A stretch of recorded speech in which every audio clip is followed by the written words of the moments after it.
Ahoj a vítej v podcastu Úspěšný hotel plného praktických rad a inspirace. Jsem Radka Teličková a společně s hosty, úspěšnými hoteliéry, se s tebou podělím o cenné lekce revenue managementu, tvorby poptávky a strategii pro získávání přímých rezervací, které ti pomohou dosáhnout ziskového provozu. Objev jedinečné informace pro optimální vytíženost, růst ziskovosti a trvalý úspěch tvého hotelu. Jsem tu, abych tě inspirovala a doprovázela na cestě k maximálnímu využití potenciálu tvého ubytovacího zařízení. Tak pojďme na to. V dnešním podcastu se zaměříme na inspirující příběh hoteliérky, která se stala nástupkyní svých rodičů v rodinném hotelu. Tento díl bude sloužit jako inspirace a průvodce pro všechny, kteří čelí podobným výzvám při přebírání hotelových podniků po svých rodičích. O koho se jedná? Dovol, abych ti představila Zuzanu Bělíkovou, ředitelku a spolumajitelku hotelu Golfer ve slovenské Kremnici. Zuzka nám představí svůj výjimečný pohled na převzetí rodinného hotelu po ztrátě otce, který hotel založil. Má své zkušenosti s překonáváním překážek v prvních letech provozování hotelu. Povíme si o jejich nápadech na budoucí rozvoj hotelu a jak se snaží udržet jeho dlouhodobou perspektivu. Patříš-li mezi generaci, která bude v dohledné době přebírat ubytovací zařízení po rodičích? Ponoř se s námi do inspirativního příběhu a získej cenné rady a poznatky, které ti pomohou vytvořit úspěšný hotelový podnik, který naváže na odkaz tvých rodičů a zároveň reflektuje tvoje vlastní vize a ambice. Zuzko, ahoj. Čau. Jaký byl tvůj první pocit, když jsi se dozvěděla, že budeš přebírat rodinný hotel? No, je pravda, že nad týmto pocitom som rozmýšľala, že aký bol, ale vlastne musím tak povedať, že ty vlastne si bez pocitov, pretože to je vlastne šok. Lebo aby to bolo jasné, že keď som prebrala, tak vlastne otec zomrel. A vlastne zomrel tak veľmi rýchlo, takže to prebratie ty vlastne v tom momente začneš akože iba riešiť nejak narýchlo veci a ty vlastne vôbec nerozmýšľaš, že aké máš pocity. Tie pocity vlastne prídu možno o pol roka, o rok, proste o dosť akože neskôr, keď vlastne vôbec už máš ako keby čas sa nad tým zamyslieť, takže to na začiatku je vlastne čisto iba taký, že šok a vlastne ideš. A je pravda, že vtedy človek akože veľmi veľakrát zistí, že akože až na dno dokáže si siahnuť a že koľko vlastne veľa síl má. A vtedy sa vlastne aj tá rodina ako keby dá dokopy, a keď napriek tomu, že mám 2 súrodencov, tak oni akože na ten hotel nešli, alebo tam ani sa nejak nerozprávalo, že kto tam ide. Tam nejako automaticky som proste ja išla. Mama prišla potom vlastne za mnou, lebo oni ho vlastne s ocinom stavali. Ale to proste len tak ideš a vlastne riešiš za pochodu. Takže největší problém, který ty si musela řešit při převzetí? No, samu seba. Samu seba? Tak to jsou ty nejhorší problémy. No. Celoživotné. Ale ani, akože myslím si, že keďže na začiatku takto, môj otec bol veľmi silná osobnosť a mal okolo seba dobrý tím a on bol vlastne dobrý líder aj coach, aj akože, takže on ich všetkých tak naučil, že keď vlastne som tam aj ja prišla, tak ono to vlastne malo tú svoju zotrvačnosť, že to vlastne fungovalo. A potom prišla tá druhá strana, že tým presne, že bol taká silná osobnosť a líder, tak niektorí ľudia dokázali pracovať pre neho a nie zrovna pre 22-ročnú dceru. Vtedy som nemala ani vyštudovanú ešte školu, zase je pravda, že ja som bola skôr kuričom 5. triedy, až potom som mala vysokú školu, keďže to na hoteli treba. Ale tým pádom zasa potom bol tam taký ten prirodzený odpad niektorých, ktorí zasa akože už chceli robiť pre neho, jemu boli verní a už to potom proste tak akože nejak nespadalo. Takže jasné, že potom človek začne riešiť také veci, že som teda musela začať spoznávať, že rozdiel medzi močacím a kuracím mesom, hej, alebo som musela začať vlastne robiť ako keby v tomto skladovom, takže vlastne nejaký, že konkrétne najväčší problém nie je, skôr ako to celé vlastne uchopiť a proste, že aby to išlo. Takže žádná vlastně příprava nebyla? Nebylo to jako, že tě tatínek od tvých 10 let připravoval na to, že až budeš jednou velká, tak to převezmeš? No, mala som 22. Takže reálne tam ako keby k tomu ani neprišlo. Ako 2 roky pred jeho smrťou som tam bola, že som brigadovala na recepcii, takže to vlastne človek až potom zistí, že ako to všetko tak išlo dokopy, že vlastne prišla tam aj mamina teraz. Ona ho stavala, ona vlastne s ocinom žila, ona vlastne poznala všetkých tých známych, čo vlastne riešili pri tej stavbe, na koho sa obrátiť, to som ja nevedela. Ja zasa som bola vlastne 2 roky predtým brigadovať na recepcii, takže som zrazu vedela, ako tá recepcia funguje. Vedela som tie akcie. To už som aj zo Paríze upratala. Takže my sme zrazu, keď sme niečo potrebovali vyriešiť, tak ono to zrazu tak nejako zapadalo. Ona vedela to, ja som vedela toto, potom ona zasa takúto skladačku a zrazu ten život to tak zariadi, že si to vlastne zrazu vedel dať nejako dokopy. Ale reálne už ako ani neviem spätne, že ako to išlo, ale tak to sa proste človek akože zabehu. Hej. Na to sa nedá pripraviť. Ja myslím, že keby sme dali niekomu otázku, že či sa na niečo pripravili, ja si myslím, že to, že... Není to, protože mě třeba můj tatínek říkal, až ty budeš jednou velká, tak to tady převezmeš. Mně se to nikdy nestalo. Dobre, a keby som sa ťa opýtal, že ako si sa pripravovala na online vysielania? No jdeš do toho a uděláš, to skočíš do té vody v podstatě a musíš plavat, že? A není to někdy možno lepšie? No tak v mém případě určitě, protože já jako neumím si věci jako natrénovat tak, abych to udělala líp, protože to prostě tak, jak to je, že jo? No. Uděláš to tak, jak to v tu chvíli jako nejlíp cítíš. Skvělý, takže rodiče postavili hotel, ty ho teď vlastně provozuješ. Byla vize tvých rodičů odlišná od toho, jaká je vize tvoje? No, ono to bolo vlastne tak, že ja som si nie celkom istá, že to bola vízia rodičov. Bola to vízia otcova, že on vlastne robil zahraničný obchod a on strašne veľa cestoval po celom svete.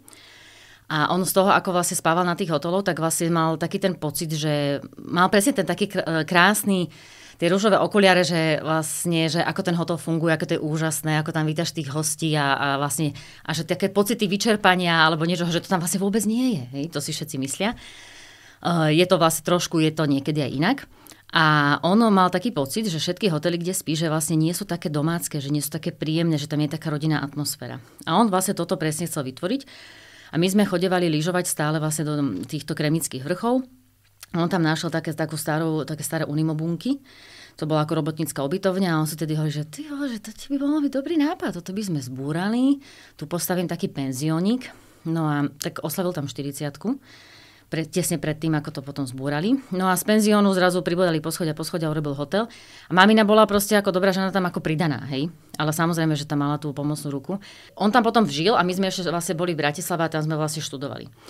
No a vlastne keď on zomrel, tak ja som, takéto prvotné bolo, že OK, musím to ísť teraz riadiť a že urobiť to tak, aby hotel neskrachoval, aby vlastne prežil a že možno, že ho predáme, ale že aby sme ho nikdy nepredali ako to, že no nič, Karol zomrel, tak proste ten hotel išiel dole vodou. Hej? To bolo také jediné.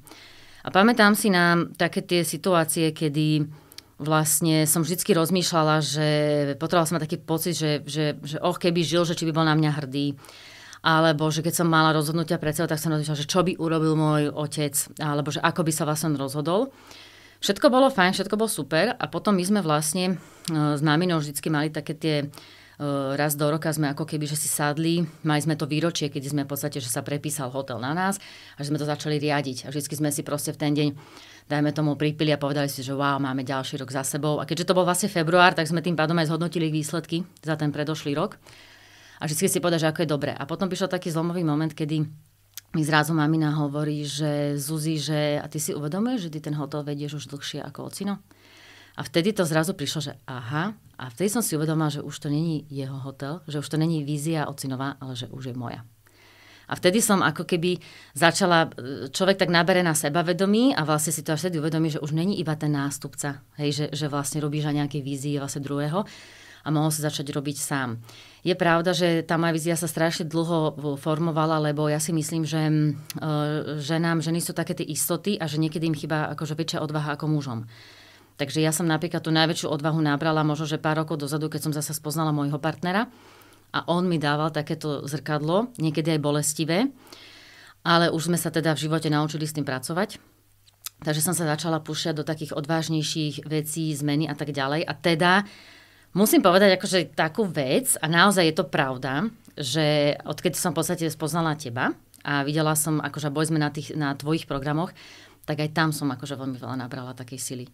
Že to by som mohla zmeniť, alebo do tohto sa vlastne pustiť a vlastne tá odvaha. Hej? A to myslím, že možno nám tým, že nám niekedy chýba. Já bych řekla, že my ženy určitě 100% vždycky potřebujeme někoho, kdo nás jako trošku víc jako kopne do toho zadku. No dobrí sú tí muži. Proste ako potrebujeme. Zase ale muži hovorí, že ženy s vami ťažko, ale bez vás ešte horšie. No, tak niečo možno Já myslím, podobné. že ta kombinace je dobrá. Já si ten život bez nich nedokážu představit, když je to někdy náročný. I pro ně samozřejmě. Jaká byla největší třeba překážka, kterou ty si musela překonat při přebírání toho hotelu? Představ si, dobře, zdědila si hotel, za nezrovna příjemných okolností, to nikdo nepotřebuje nebo neplánuje, že to přijde takhle brzo. Když by si řekla doporučení pro kohokoliv, kdo je v podobné situaci, existuje nějaká rada nebo nějaký proces toho, když víš, že ti něco takového chystá, jak vlastně třeba z toho, co si poznala ty ve své vlastní zkušenosti, co by si řekla, dejte si pozor na tohleto, nebo tady na to se prostě nepřipravíš, ale tady na to se připravit můžeš. No, keď nad tým tak rozmýšľam, tak reálne ani ti akože neviem povedať, lebo vlastne ty preberáš niečo zabehnuté. To znamená, že skôr by som povedala, keď niekto niečo rozvíja, že na čo si má dávať pozor, ale vlastne keď je niečo zabehnuté, tak človek vlastne iba ide do zabehnutého procesu a je fajn, že keď niečo fungovalo, tak by som každému povedala, že keď niečo funguje, tak to nemeň. Tak v tom ako pokračuj. Ja mám doteraz niektoré veci zaužívané, ktoré fungujú 20 rokov a ja vlastne stále na nich robím. A vlastne duchu si hovorím, že na čo? To je proste, to také tie interné veci. Je pravda, že my sme mali v podstate okolo seba ten tým ľudí, ktorí akože on to mal vlastne v malíčku. Vedel, čo robiť. Takže ja som sa učila, hej. Ale tak prichádza to za pochodu. Tiež po 4 mesiacoch mi povedala účtovníčka, že by som sa vlastne mohla zamestnať. Takže som sa teda, Poštem vlastne áno. Však vlastne... Čo by to nejakú výplatu, že jo? Áno, že vlastne, že som zabudla. Tak inak akože na 1. apríla nájdem bláznov som zamestnaná, takže si hovorím, je to také ako príznačné. Takže ani neviem, naozaj toto ako niečo neviem povedať, lebo ono to je v podstate zabehnuté. Váš hotel je v místě, které pro mě, jako pro Čecha nebo Češku, je něco, co já jsem si, když jsme se seznámili před roky dlouhými, musela jsem se podívat na tu mapu. Řekni mi něco o tom místě. No Kremnica. Tak Kremnica na mape Slovenska je vlastne mesto, ktoré má vlastne najväčší potenciál. Hej? A ono ho tak postupne v podstate využíva. Výhodou ako celé Kremnice je to, že je v strede Slovenska. Ono inak pri Kremnici máme aj geografický stred Európy, takže je v strede Európy. To znamená, že vždy každý z každého kúta Slovenska má v podstate do Kremnice rovnako najbližšie. Máme tam už vlastne dobré spoje, ale čo je na Kremnici krásne je to, že je tam vlastne to sklbenie také, že prírody, ale aj toho historického mesta. To znamená, že vlastne, či je najdôležitejšie inak, a to by možno všetci mali vedieť, je, že mincovňa je vlastne najstarší výrobný podnik na svete, ktorý vlastne nepretržite razí mince vyše 700 rokov. A okolo toho vlastne celá tá Kremnica, ona je podobné možno ako Banská Štiavnica, ona je vlastne celá podkopaná vlastne všetkými tými možnými šachtami a chodničkami a tak. Vlastne, my to vždy hovoríme, že ako taký ten sír Emmental. A mimo toho vlastne, čo je tam tá príroda, teraz je vlastne vynikajúce, čo tam máme, sú feraty. Veľmi veľa ľudí chodí na feraty, lebo myslím si, že Slováci a podľa mňa aj Češi sú veľmi ako turistický národ. Takže to milujú a je tam vlastne aj ten adrenalín, že si to zapamätajú. A plus, čo veľa ľudí vlastne prechádza z lyžovania k bežkovaniu. A Kremnica, alebo tá skalka pri Kremnici má v podstate najväčší počet upravených lyžiarských bežeckých tratí, vyše 100 kilometrov na celom Slovensku. A ja by som inak povedala, že aj Češi chodia na skalku. Lebo sú to naozaj akože super trate, že to ani vy také nemáte. Ja, skvělý. Běžkuješ? Jezdíš na běžkách do práce? No to akože to už toľko snehu nemáme, ale chodím a vždycky som chodevala vlastne v nedeľu, keď bol taký oddych a hlavne vtedy, keď vlastne v podstate všetci tí turisti odchádzajú v nedeľu po väčšine, hej, z toho víkendu preč, tak vlastne to je presne ten čas, kedy za sami hotelieri, hej, my máme také, my to nazývajú také, že pracovné pondelky, to sme boli zásadne na lyžiach alebo na bežkách. Práci, udělat si ten meeting v pondělí dopoledne, vyrazíme. Pojďme se podívat k tobě do hotelu.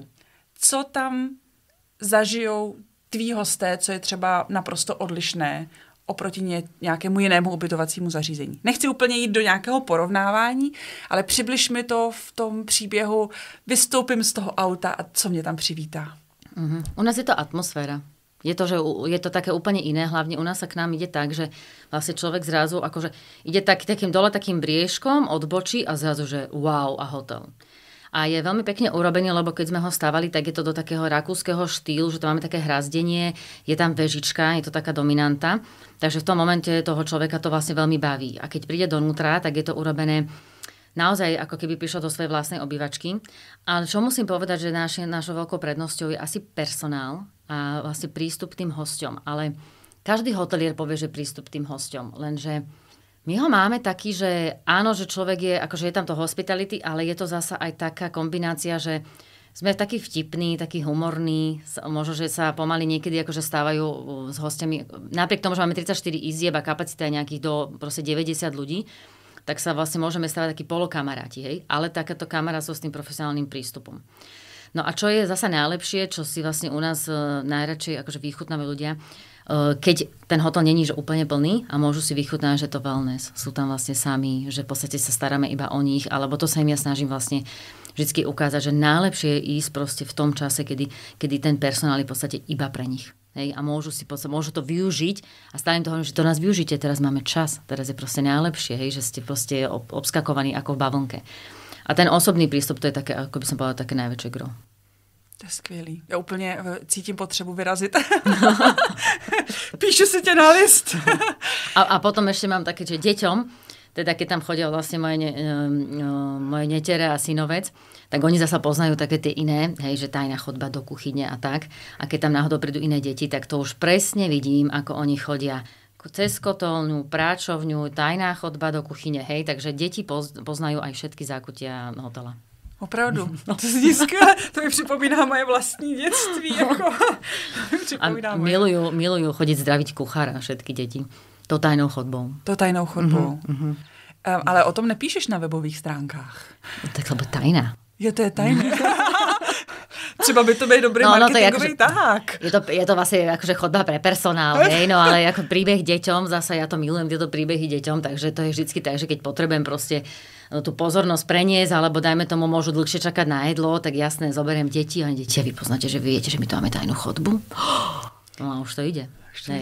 Už jsi nejlepší kamarádka. Áno, a šéf kuchár je vlastne to akože pán, hej, no tak to proste prídu pozdraviť, hej, v tom momente sa zláknú, už idú naspäť, no ale čas ušiel. To je krásný. Tohle jsou vlastně asi nejkrásnější zážitky, co chceme, aby naši hosté zažívali v hotelu, že jo? Že to není jenom o tom, přijde host do hotelu, dostane tu kartu nebo ten klíč a jde si do toho pokoje, tam se zavře, kouká na tu televizi, ale že vlastně splyne s tím jako organismem toho hotelu. Že tam vlastně společně vytvoříme krásný ty vztahy. Je dobré, keď sa to vlastne naučí aj také, že keď má človek dlhodobejších zamestnancov, tak aj tie chyžné vedia urobiť vlastne veľkú prácu, pretože oni tiež je fajn ich učiť, aby, viem, že sa to nedá možno všade, tú komunikáciu s tým hosťom. Lebo aj oni veľakrát vedia v podstate tú situáciu zachrániť, alebo ju vlastne vytvoriť k lepšiemu, že aj keď sa stretnú na chodbe a tým host im niečo povie a oni im vedia potom odporúčiť, alebo sa opýtajú presne na vanku, už na izbe všetko v poriadku, toto vám nedoplním, vy máte dieťa, neprídem aj po obede vám vyniesť to smetí. Proste aj oni vlastne toto všetko vedia, že keď ich zoberú, ako keby to bola ich návšteva, tak aj oni vedia vlastne napomôcť tomu celému takému dojmu, že o tých hostí je postarané, alebo reálne vlastne komunikujú aj s tým personálom, ako keby k takému k sebe rovnému. Lebo ja som zasa zastanca toho, že aj hosť musí sa v podstate slušne správať k tomu personálu, že už to nie je ako kedysi, hej, že... Proste... Ja si to tady platím, tak je to tady moje, môžu si dělat, co chci. Áno. Ale zasa to musím povedať, že to sa veľmi zmenilo. Že ono aj ten hotelier určitým spôsobom má takú funkciu, že je to hospitality, staráme sa o toho hostia, ale my máme aj výchovnú funkciu. Lebo my vlastne vychovávame vlastne tých hostí aj, že ako majú tie služby využívať, čo je vlastne pre nich najlepšie, lebo oni to celkom netušia. Ja to napríklad, keď sme my začínali, tak mali sme kedysi raňajkové menu a bolo tam proste milión vecí, čo si mohli vybrať. Najväčšie sťažnosti. Nemáme nič na raňajky. A potom sme urobili tú vec, že oni si, že ale vlastne však to je ono. Že ten človek ráno vstane a on není schopný sa rozhodovať. A ja keď mu tam dám vlastne 20 vecí na raňajky, on vlastne že neviem, tak už mi niečo doneste. Urobili sme 3 menu. My sme urobili akože svetové, že sme urobili anglické, slovenské, francúzske. Každé má to príznačné. Myslím, že si všetci vedia predstaviť. Zrazu máme najlepšie raňajky. Lebo on má iba 3 možnosti. A vlastne my sme vyriešili jeho problém. Hej? To zvýšení kapacity informací, to nepotřebuje nikdo v podstatě, obzvláště po ránu. Ano. Když jsi třeba v hotelu poprvé, je to pro tebe úplně nový zážitek, nevracíš se tam, tak aby to bylo co nejjednodušší a nejvíc jako ono pak ty zážitky vznikají právě z toho, že to bylo jednoduchý. I vlastně personál se může na to krásně nastavit, protože ten kuchař tam nelítá jako hadr na holi a neříká jako ježiš, tohle, jak to zkombinovat tak, aby to byl ten klid i v té kuchyni. Áno, aj to, ale potom, a presne to je potom aj to, že predátor tomu personálu by vlastne pochopil, že prečo sa vedenie, alebo prečo som sa ja rozhodla, že čo tým vlastne sledujem. Hej? A takisto, toto tým sledujeme, poďme to vyskúšať. Najlepšie je to tak povedať, že poďme to vyskúšať a sledujme. Funguje to, nefunguje to, čo? Teraz hostia zmenili sa, sú nejaké iné požiadavky, ideme niečo pomeniť, ponecháme to.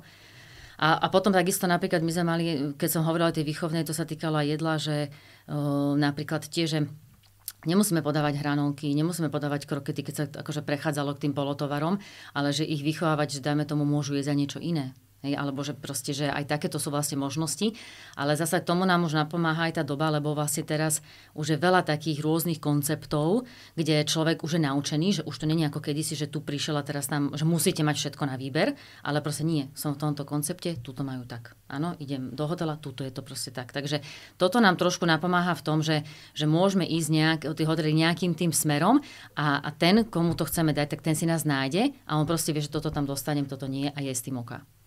Krásný. Mluvíme o personálu. Jak velký je tvůj tým? Co třeba tvoje maminka? Zapojuje se do práce ještě pořád? Je to její srdcová záležitost taky? Protože to vybudovali s tatínkem. No, moja mamina teda ako podľa mňa skôr teraz zrazí tú myšlienku, že však vlastne ako predáva to tej mladšej generácii. Myslím, že celkom nadšene má túto ako myšlienku zdieľa.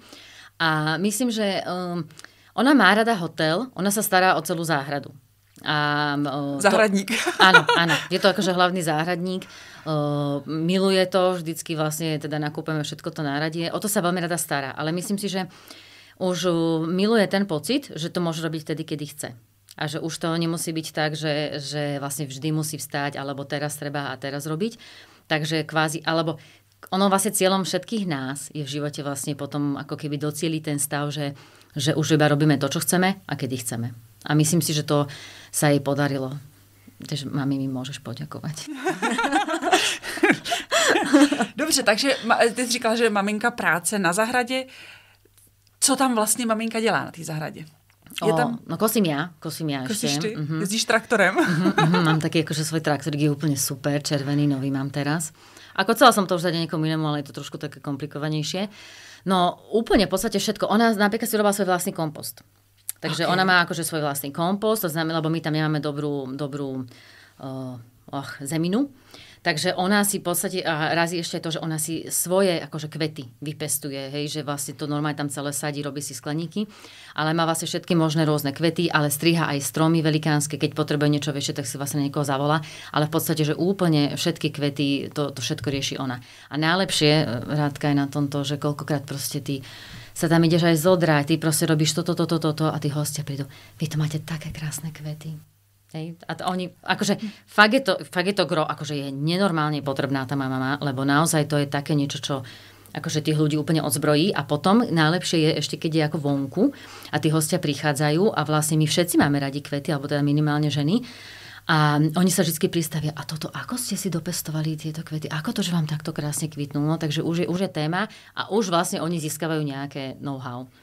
A vlastně se buduje tím ten vztah a vlastně už si říkáš, tohle už není typický hotel, kam jsem přijel, odbydlím a odjedu, ale už tam zůstává kus toho tebe, kus toho tvýho života. Ty vlastně jakoby vsplouváš do života toho tvého hosta, on vplývá do tvého a navzájem se vlastně obohacujete, protože já předpokládám, že i hosté dokážou tvoji maminku inspirovat k nějakému kumštu v té zahradě. Jo? Máme ty recenze, tam je napsáno, co se nám líbí, nelíbí. Ty jako hoteliérka říkáš, OK, tohle se nám nepovedlo, to trošku změníme třeba, ale dokážou pravděpodobně i ty hosté nějakým způsobem inspirovat k tomu dělání těch věcí jako jinak, nebo... A potom si myslím ešte, že sa za to napríklad za niektoré veci možno netreba hanbiť, lebo my hotelieri alebo vlastne majitelia, riaditelia menších zariadení máme naozaj že kumulované funkcie. Teda sa niekedy stane, že proste kosím, tak zrovna sa nemôžem stretnúť teda s tým klientom, hej. Ale tiež to tak, potom sa väčšinou zastavia, keď odchádzajú autom pri mne, pri kosačke. Ale že akože netreba sa proste za to, dajme tomu hanbiť, že robíme aj kopec ako keby ďalších vlastne iných vecí, lebo si teda povedať, že to robíme v podstate s dušou a robíme to pre nich. To je krásný, tak by to mělo být, tak je to správný. Aspoň tak já jsem to zažila. Jsem si vždycky říkala, že jsem pracovala v velkém hotelu, že mě tam chybí na té recepci. To, že to není host, to je opravdu kus tvýho života. A ty s tím klientem, i když s ním třeba strávíš jenom 10 nebo 15 minut na tom velkém hotelu, tak má to být o té interakci, o té energii, která tam vlastně přibyde. A samozřejmě, ty máš tam nějaký úkol, musíš udělat papíry, ale to neznamená, že se na něj nemůžeš usmát, že ho nemůžeš za těch 10 minut vlastně pohladit na té duši a říct, jako my jsme strašně rádi, že jste tady. Ne kvůli tomu, že zaplatíš ty peníze a zaplatíme tím tu moji výplatu, ale jak my se vlastně navzájem jakoby obohatíme, uděláme si to krásnější ten život. I na té recepci. No tak zase ja som napríklad vždycky mala ja to mám tak opačne, lebo ty si robila v tých velikánskych reťazových hoteloch a ja som si to vždycky predstavila, že ako by som ja chodila ako taká tá právnička, vieš, do tej roboty, že máš ten kostým, že máš tie lodičky a tak. No len ťažko sa chodí do tej bazénovej šachty s lodičkami. Hej, takže som si povedala, že no dobre, nie, tak akože musíme to proste tam nájsť akože nejakú mieru. Takže ja som napríklad vždycky chcela vyskúšať toto. A potom som v podstate od toho už odstúpila, povedala som si, že vlastne nakoniec človek je akože rád z toho, že čo má, alebo teda ani, že rád. No proste začne to akože milovať, hej. Ale tak sme ľudia, takže my chceme to, čo nemáme, nie, alebo teda minimálne akože máme to pokušení. Moje třeba zkušenost z velkých hotelů, který má třeba 800 pokojů a tak dále, tam opravdu rozdíl mezi malýma hotelama a velkýma hotelama je v tom, že v těch velkých hotelech musíš jet na ty standardy, protože aby si zabezpečila určitou kvalitu, tak se všichni musí chovat stejně a je to tam i jakoby očekáváno. A to mě třeba vadilo to, že jako proč já si musím přečíst nějaký manuál na to, abych věděla, jestli mám do 3. zazvoní zvednout telefon a že mám klienty v telefonu i říkat jejich jméno.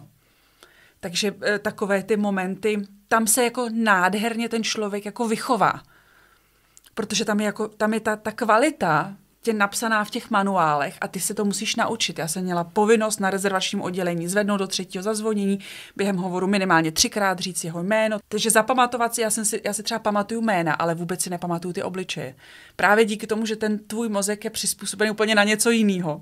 Takže já jsem třeba, když jsem pracovala nejdřív na rezervacích a pak jsem přešla na recepci, já jsem se vlastně jako natáčela, já jsem nebyla schopná komunikovat z očí do očí, protože jsem byla zvyklá komunikovat na telefon a používat to ucho.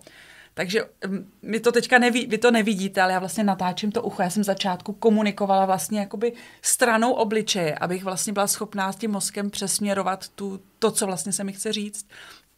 A ty standardy, když přijdeš, jakoby vychováš se ve velkém 5hvězdičkovém hotelu a přineseš to do malého, tak to je jako skvělý. Ale na druhou stranu je tam pak možná taková ta strohost, že musíš ty všechny věci dělat tak, jak ti to jako bylo nařízený. A někdy se tam může ztrácet ta lidskost, kterou máme v těch malých hotelech, kterou já třeba maximálně oceňuju. Tak kombinácia, ale zasa musím povedať, že keby sme my do menšieho hotela mali presne prijímať človeka, ktorý má skúsenosť toho väčšieho, tak áno, je tam tá výchova. Že vlastne už len potom ako keby znižuješ z tých nárokov, ale on má to takéto vystupovanie, tie niektoré základné veci, alebo prečo sa vlastne robia tie veci, tak to už vlastne tento základ má, takže akože nemusíš toho človeka v podstate ty učiť. A v dnešnej dobe neviem, ako to majú ostatní. Ja určite, keď prijímam zamestnancov, ja si myslím, že ja mám možno 80 alebo 90% ľudí, ktorí v podstate v živote tú prácu nerobili. Že ich to učím ako keby, že odpiky. Preto je akože teraz výhoda to, že sa to všetko posúva ako keby do toho digitálneho svetu, do automatizácie a tak ďalej, lebo vlastne tých ľudí vždy budeme potrebovať, vždy tam musí byť osobný prístup, ale môžem sa venovať viac ich osobnému prístupu komunikácii oproti všetkým, keď kedysi, hej, ako sa nahadzovali rezervácie a koľko museli vlastne veľa urobiť. Takže ono to v podstate napomáha k tomu, aby ten prístup bol v podstate lepší, kvalitnější.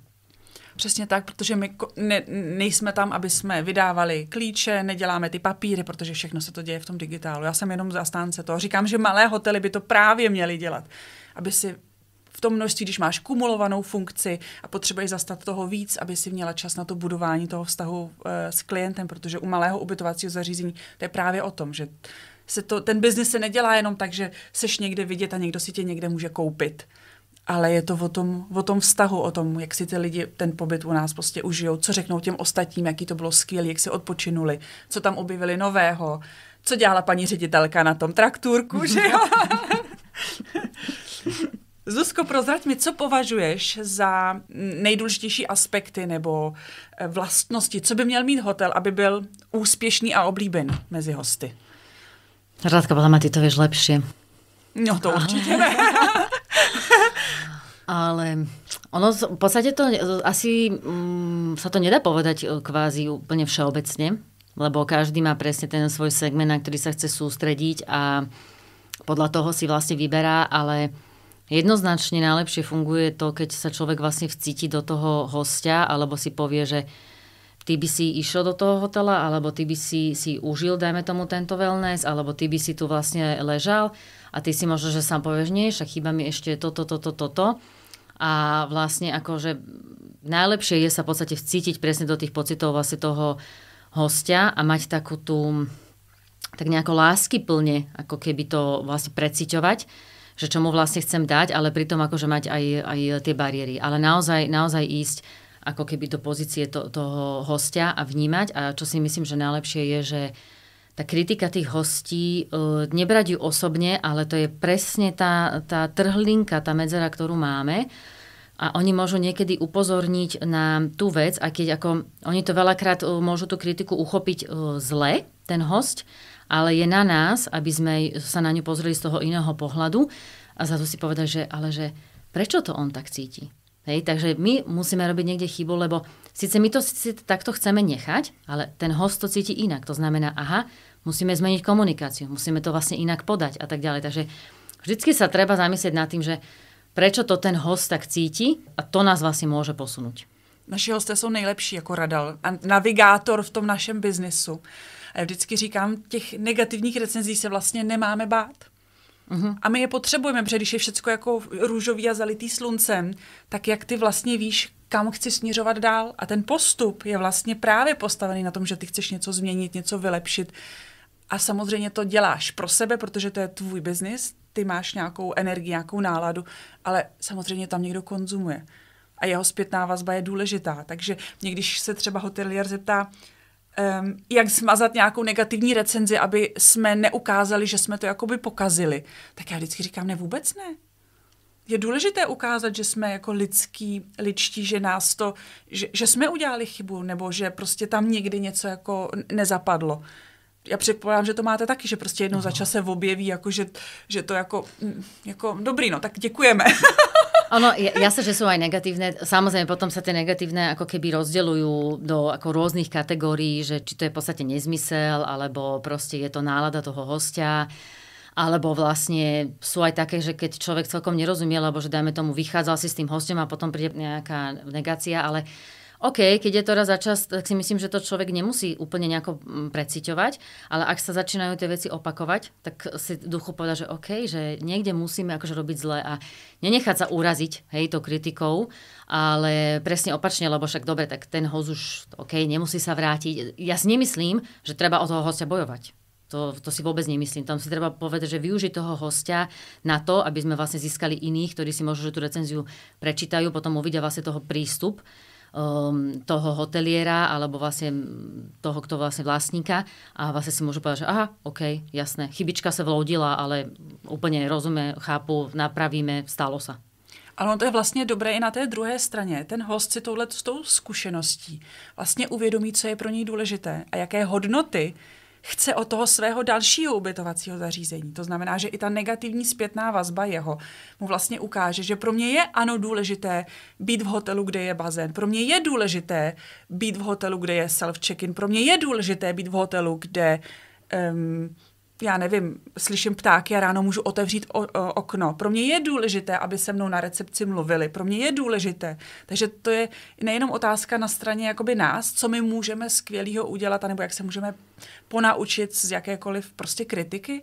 Samozřejmě něco změnit můžeš, něco změnit nemůžeš. To, že máš historickou budovu a nemůžeš tam udělat výtah, jako, ale to je přesně ten parametr i na straně toho hosta. Oni si skrze nás uvědomují, jaké hodnoty v tom životě mají a tak i podle toho hledají ta ubytovací zařízení. Takže i ty recenze nám vlastně pomáhají oběma stranám, aby on i se správně rozhodl, který ten hotel si vybírá a jestli je to opravdu to, co on chce. No a to je vlastne aj to, že aj ten host, nie všetci máme v živote jasno. A niekedy ten host akože nemusí mať celkom jasno, že by si sám povedal, že toto očakávam a toto akože chcem. Takže aj on musí, lebo samozrejme, že keď každý chodí na rôzne dovolenky alebo za rôznym účelom, takže tiež si vtedy povedať, že takto si vyberám, lebo teraz toto očakávam, toto mi vlastne na tento pobyt vlastne stačí, lebo sledujem tým toto a toto. Hej. Ale na iný pobyt zasa chcem mať super ubytko, lebo ja budem tráviť celý čas tam, potrebujem tam mať televízor, 6200 programov. Chcela som tým len povedať, že aj ten host si musí akože urobiť jasno. A to je zasa tá výchovná funkcia, že napríklad, keď už aj človek rieši recenzie alebo na nich odpovedá, tak v podstate aj tiež ten vtedy vlastne vplýva na to, aby vytvoril ako keby tú jasnú stránku pre tých hostí, že toto sme my a toto my vytvárame a takto sa vlastne u nás cítite a toto vám splníme. Hej? Teda ako ty vždycky hovoríš, že v podstate očakávanie versus realita. Zuzko, ty si vášnivá golfistka. No jo. Takže proto jezdíš tým traktúrkem? Akože tým pádom mám akože vyššie nároky na trávu. Nehovorím, že zrovna trávnik okolo hotela tak vyzerá ako golfový, ale jasné, áno, inak sa na to pozerám, lebo však akože na tých golfových ihriskách je tak krásne a všetko je to proste tak tip-top upravené, takže presne tak by som to chcela aj okolo hotela. Ale no golf je taká vášeň, že tam človek naozaj vypne. Je to proste najlepší spôsob, kedy tá malá biela loptička ho dokáže tak štvať, že sa zrazu o hodinu vlastne spamätáš a zistíš, že vlastne si hodinu na nič nemyslel. To je krásný, takže relax 24/7 v hotelu a pak vlastně zavřeš za sebou dveře a odcházíš si vyčistit hlavu. Niekam úplne tak inam. Ako iní chodia vlastne do prírody, tak my vlastne to spojíme ešte aj s tým, že do toho človek hrá. Aj keď je pravda, že ja som vlastne už na golfe 26 rokov a ja som vlastne aj reprezentovala Slovensko na všetkých možných nejakých zahraničných výjazdov a teraz v rámci golfu sa akože zameriavam aj na také iné rôzne aspekty, či to možno, že trénerstvo, alebo sme takí vášnici, že aj my máme vlastne svoj golfový podcast. A golf je taký životný štýl.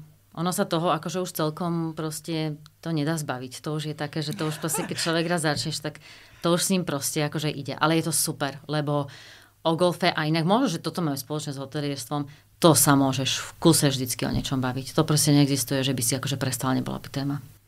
No já jsem zkoušela, můj strýda je trenér golfu a já myslím, že já třeba na to nejsem úplně jako nastavená. Pro mě to je příliš velká trpělivost, jakože nasměruj tu svoji ruku asi tak o 3 milimetry a pak trefíš tu hole in one, jako thank you very much, jako to teda já to tam nemám a to je na mě jako příliš detailní a to já chci ty věci jako šup, takže já tě obdivuju, že v tom hotelnictví, tam bych řekla, že tam je ta práce, ta interakce s klientama opravdu vycházet, jako jednat hodně jako spontánně, protože prostě někde hoří a ty musíš někde hasit požár. A v tom golfu ty se na to jako můžeš, na ten odpinknutí, ty se na to můžeš připravit, jak dlouho potřebuješ. A to jsou naprosto jakoby pro mě dva odlišní jako světy. No ono aj na golfe, akože vlastne ty celkom musíš riešiť to, čo akože tam vtedy akože je. Určitým spôsobom sa môžeš, ale aj nemusíš pripravovať, ale tiež máš v podstate, to je stále iba ten jeden jediný švih. A teraz ten švih trvá 1,8 sekundy a ty vlastne teraz do ňoho musíš dať všetko a proste musí byť akože 100% alebo teda sa približovať k tej dokonalosti, aby si teda tú loptu zahral tam, kde chceš. Takže tam je tiež tá disciplína. To je vlastne všetko je to akože o tej sebadisciplíne, že ako sa človek vlastne pripravuje a potom to môže vyťažiť. A na hoteli to je tiež akože sebadisciplína, lebo aj my hotelieri niekedy tak akože máme radi, niekedy nám aj vyhovuje tá prevádzková slepota. Vyhovuje nám to. No niekedy už sa nechceme na niektoré veci, lebo vieme, že čo to obnáša, do čo by sme sa možno museli pustiť, čo by sme museli meniť a tak ďalej. A však každý máme svoje proste tie pohodlné a nepohodlné zóny, niektoré nám idú lepšie, niektoré horšie, takže tiež niektoré možno, že posúvame. Ale pritom je to tiež o tom, že nemôžeme, lebo vlastne keď už, dajme tomu sa a niekto začne sťažovať, tak ono to už je kvázi neskoro. Chápu. Zuzko, tvoje účast v programu Úspěšný hotel. Po tolika letech v hotelnictví, jako dozvíš ty se vůbec něco novýho? Veľa.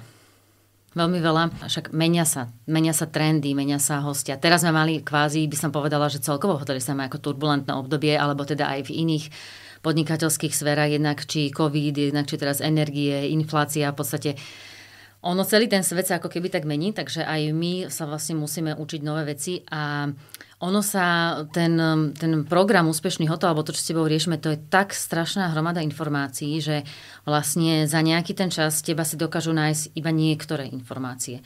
A potom vlastne neskôr si ťa zrazu nájdu iné, ktoré vieš aplikovať. Takže vlastne ty sa vyvíjaš, ty nedokážeš v tom hoteli sa nedá urobiť, že teraz za mesiac sa toto naučím a zrazu viem všetko. Hej, my sa vlastne stále učíme, hostia nás učia.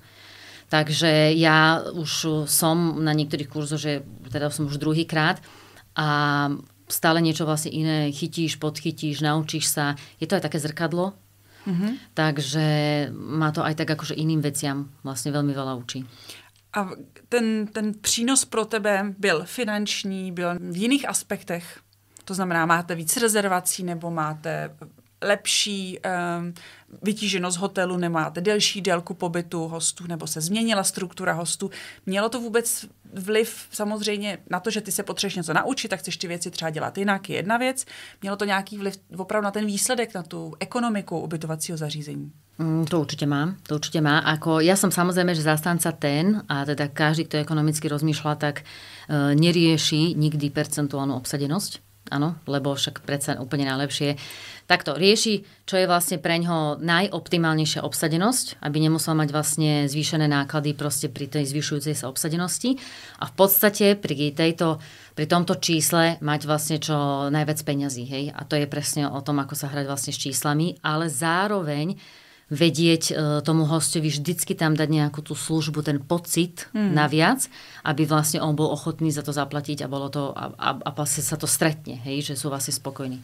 Takže ja musím zasa povedať, že ja to vidím aj na tých výsledkoch finančných hotela, že celkovo to poňatie toho hotela, toho celého ako keby komplexu všetkých tých činností, prístupu, ako vlastne so všetkým pracovať, či sú to hostia, personál, sama so sebou, s číslami, s mindsetom, vlastne prináša ten akože synergický efekt, že vlastne sa to odráža aj na tých peniazoch. Skvěle, to už je taková přidaná hodnota.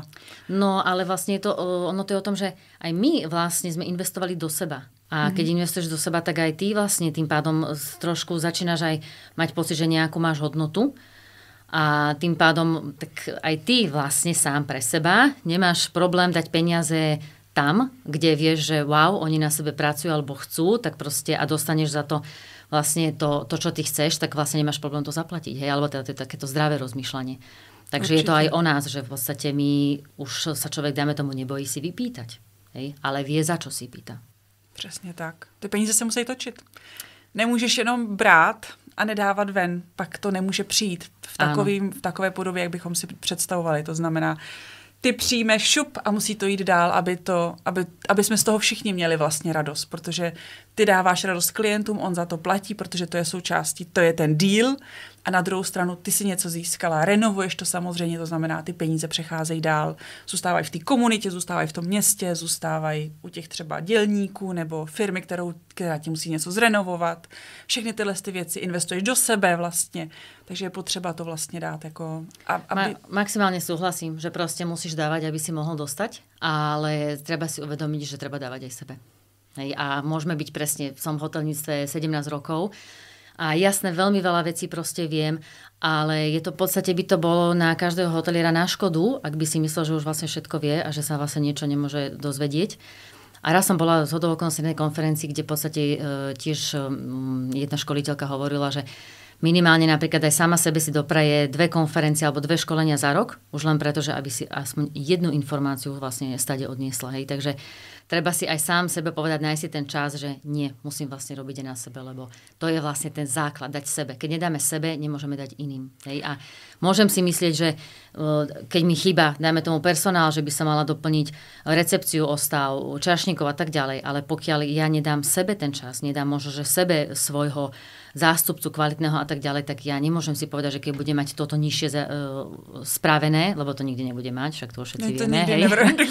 Áno, tak vlastne potom sa začnem sústrediť na seba a je to Úplne, že ten smer je presne opačný. Nejdřív musíš naplnit tu svoji vlastní maslovou pyramidu potřeb, aby si sama byla schopná vlastně podpořit ten tým a dobře je víst, že jo. Nikdo nepotřebuje vystresovanou ředitelku, nebo jo? Tak to sa zase vždycky stáva. Zase nebudeme sa tváriť, že ako sme 100%.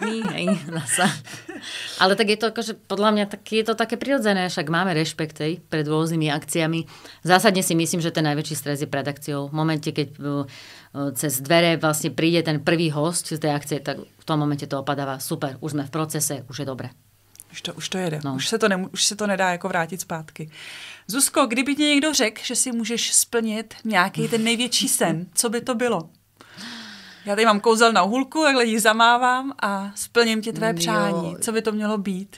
No inak toto si ma teraz akože celkom nachytala, lebo v podstate ani neviem. Čo by si mi povedala? Čo by si mi odporúčila? Nevím. Nějaký zážitek třeba? A to má být v hotelierstve, či to má být jako, může to být, mimo... řekni obě dvě. Soukromý a s tvým hotelem třeba. Mm-hmm. Budoucnost, jak ty ji vidíš. No teraz vedľa tu nás nakrúca Vojtech Dík, takže prvé, čo keď vidím z tohto podcastového štúdia, tak si idem konečne splniť to, že sa s ním odfotím. Musíme skončiť, končíme už. No, ale tak teraz napadlo, ale mám svoje miesta, napríklad akože Rio de Janeiro, to je proste moje vysnívané mesto, podľa mňa som tam asi v mnohom živote asi žila, alebo niečo, proste pre mňa je magické. Uvidím, keď tam prídem, že či jej ostane, takže to by som napríklad tam strašne chcela ísť. A v rámci pracovného musím povedať, že teraz som vlastne v takom stave, že ma to vlastne veľmi naplňa, ale mám možno, že neviem, či to je skromný. Pre mňa to vlastne skromný není sen. Pre mňa je najväčším snom mať okolo seba, alebo mať človeka, alebo mať okolo seba nejaký taký tím, ktorého vlastne môžem riadiť, môžem mať na starosti prevádzku a ja by som konečne sa mohla venovať tým niektorým tým krásnym veciam na hoteli, toho smerovaniu a takej tej myšlienke, tej vízie a viacej akože mať ako keby, že na ten čas, hej. Ten provoz je zabiják tohohle všeho, té kreativity toho, jak vlastně by měla vypadat ta budoucnost, protože ty jedeš vlastně ze dne na den. Človek musí veľmi ako prepínať, ale my sme sa o tom vlastne už raz rozprávali, že tí ľudia, ktorí, ja to každému hovorím, že ísť napríklad na recepciu hotela, že to je najlepšia výchova, to je lepšie ako, nie je to lepšie ako vysoká škola, ale je to proste super škola, ako človek dokáže vlastne presne prepínať cez telefón, e-maily, hostia, potenciálneho hostia, problém, dodávateľa a ešte dajme tomu riaditeľa, že a všetko toto v podstate zvládať, hej, stresová situácia, neočakávaná a že vlastne ho to strašne veľa učí do života, hej. Že vlastne byť taký úplne, že všestranný a ešte to dávať s úsmevom. A dá sa to. Takže v tomto je ten hotel ako taký, že odporúčam všetkým. Všichni na recepci. Všichni na recepci. A tak potrebujeme kuchárov a tak. Jako ve velkém hotelem se dělají tyhle ty kolečka, já jsem si tím prošla všude, takže to potom vlastně tě naučí i respektu vůči těm kolegům, když přijde nějakýkoliv problém. Takže to pak řešíme jako tým, protože ty najednou vlastně chápeš, že to není úplně tak třeba vykonstruovaný problém, protože ty vlastně vnímáš veškeré ty ostatní perspektivy, které ti za normálních okolností zůstávají skryty, když neznáš. A nevyskoušela si to. No, alebo aj presne, či recepcia komunikuje s chyžnými. Recepcia by si mala vyskúšať niekedy upratovať tie izby, aby možno aj pochopila, že čo, ako ich rozdielovať vlastne, že kedy im čo dávať, čo vlastne, akože byť taký ako viac komunikovať s tými chyžnými, lebo oni si nevedia vždy povedať, takže aby to mali oni ako zariadiť. Ale vlastne veľmi dobré pravidlo je, keď teda vypadne nejaký personál a buď majiteľ alebo riaditeľ musí zaskočiť. To je najlepšie, čo sa môže tomu departmentu stať, pretože v tom momente zrazu oni majú, dajme tomu, nový počítač, novú myš, novú klávesnicu. To ako môžete s týmto pracovať? Hej, to v tom momente sa zasa nakúpia veci, takže to hovorím, že vy buďte len radi, keď niekto vypadne a ten hlavný tam príde, lebo vlastne vtedy to uvidí a niekedy až ostane akože aj taký obarený, že ako si zvykli, hej, že a oni ani nepovedali nič, ale hovorím, no to snad nie, že to, hej. Takže to je tak akože výhoda pre nich vtedy. Výborně. Poslední otázka, Zuzko. Prodej nám to. Řekni, kde se o tobě dozvíme, jak se o tebe dozvíme, kde tě najdeme, všechno nám řekni. Mňa alebo hotel? Hotel, samozřejmě. Lebo mňa na golfovom ihrisku. Takže když nejsi na golfovém hřišti, tak tě najdeme kde? No, tak my sme to spomínali, my sme vlastne Kremnica, takže stred Slovenska, to je vlastne možno mesta, ktorí poznajú Žiar nad Hronom, Zvolen, Bystrica, takýto vlastne stred. Tam sme, takže zo všadiaľ je k nám blízko. Je krásny hotelík, môžu si pozrieť na www.golfer.sk. Máme tam aj svoj taký vlastný príbeh, takže to, čo som vlastne spomínala alebo hovorila, tak to tam vlastne tiež akože nájdu. Určite si to odporúčam vlastne prečítať. A... Radši přijet, ne? Než prečítať. No, to je, vidíš, no, to je pravda. Ja bych radši k tobě přijela teda. Áno, alebo vlastne, čak prídite, my vám to povieme. Výborně. Zuzko, moc krát děkuji za nádherný rozhovor a přeju, aby se tvoje vize naplnila co nejdřív a měla si čas na tu kreativitu. Ďakujem veľmi pekne. Rádka aj tebe. Děkujeme za to, že jsi s námi. Přinesl ti tento díl radost, inspiraci či užitek? Mám na tebe 2 prosby. Ohodnoť náš podcast 5 hvězdičkami a nezapomeň sdílet s ostatními. Přihlaš se k odběru a získej upozornění na nové epizody. Tvoje recenze a odběr pomohou ostatním najít naši komunitu úspěšných hoteliérů. Těším se na setkání příště, měj krásný den a brzy ahoj!